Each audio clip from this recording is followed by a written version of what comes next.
शिल्पी घर के काम से फ्री होती तो बोर होती, जिसके बाद उसने घर में ही दुकान खोलने की सोची। अरे ये इतने सारे कपड़े, अरे बहू क्या करेगी इनका? माँ जी, मैं घर में बोर होती हूँ तो सोचा सामने के कमरे में कपड़ों की दुकान खोल लूं, घर का काम भी हो जाएगा और 4 पैसों की कमाई भी।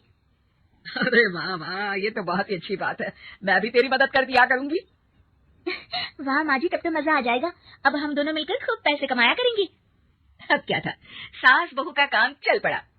एक दिन, अरे राकेश की माँ, सुनती हो? कहाँ चली गई? भूख के मारे पेट में चूहे कूद रहे हैं। अरे नंदिनी, कहाँ हो? भूख लग रही है। पापा कहाँ है माँ? पता नहीं बेटा, भूख लग रही है, आज तो किसी ने चाय भी नहीं पूछी। तभी सास बहू घर के अंदर ढेर सारे सामान के साथ आती है और वो भी हंसती हुई। अरे वाह बहू, ये तो बड़ी अच्छी मार्केट दिखाई तूने, बड़ा ही सस्ता सामान था। हाँ माँ जी, और ये सामान हम डबल पैसों में बेचेंगे, मजा आ जाएगा। अरे बहू, भूख लग रही है, कुछ खाने को दे दे। माँ क्या बात है, आज किसी ने पापा को चाय भी नहीं दी? अरे बेटा, अब 40 साल में तेरे पापा ने क्या चाय बनाना भी नहीं सीखा? अरे बेटा रहने दे अब इस बहस को, तुम लोगों ने वैसे बनाया क्या है? बहू परेशान हो जाती है और सास को अकेले में लेकर जाती है।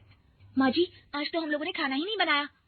अरे बेटा, बाहर के छोले भटूरों से पेट इतना भर गया कि याद ही नहीं रहा कि घर में ये लोग भी हैं खाना खाने के लिए। अब क्या किया जाए? तभी घर में एक महिला आती है। जी वो सुना है आप लोगों के यहाँ साड़ी बिकती है, जरा दिखाएंगे क्या? हाँ क्यों नहीं, माँ जी आप इन्हें साड़ी दिखाइए, मैं तब तक पिताजी और इनके लिए खाने का इंतजाम करती हूँ। सास उस औरत को लेकर सामने वाले कमरे में चली जाती है जहाँ उन लोगों ने दुकान खोली थी। वहीं बहू भी किचन में चली जाती है। अब इतनी जल्दी क्या बनाऊं, पापा जी तो खाने के लिए भी बैठ गए हैं। आइडिया, मैं खाना बाहर से ही ऑर्डर कर देती हूँ। थोड़ी देर में खाना आ जाता है और बहू टेबल पर खाना लगा देती है। हे भगवान, कितनी कड़वी दाल बनाई है बेटा। नहीं नहीं पिताजी, वो क्या बात है नंदिनी, रोटी तो चबाई ही नहीं जा रही है, लग रहा है रबड़ खा रहा हूँ। एक तो इतने महंगे होटल से खाना मंगवाया और वो भी इन लोगों को पसंद नहीं आया। तभी सास नोट गिनती हुई बाहर आती है। वाह माँ जी, बड़ी कमाई हुई लगती है। हाँ, मैंने वो 2000 वाली साड़ी 3000 में बेच दी। अरे वाह माँ जी। दोनों सास बहू बहुत खुश हो जाती हैं। मेरे पेट में ना बेटा जोर का दर्द हो रहा है। अरे माँ क्या हुआ, पेट में दर्द? बाहर का कुछ खाया था क्या? मैदा तो नहीं खा लिया? मैंने छोले भटूरे खाए थे। माँ क्यों खाए? आपको तो पता है कि आपको मैदा सूट नहीं करता। चलिए माँ को डॉक्टर के पास ले जाते हैं। तभी अंदर से पापा की आवाज आती है। हे भगवान, मेरा तो पेट खराब हो गया। सब पिताजी के पास जाते हैं। पिताजी आपको क्या हुआ? खाना बासी था शायद।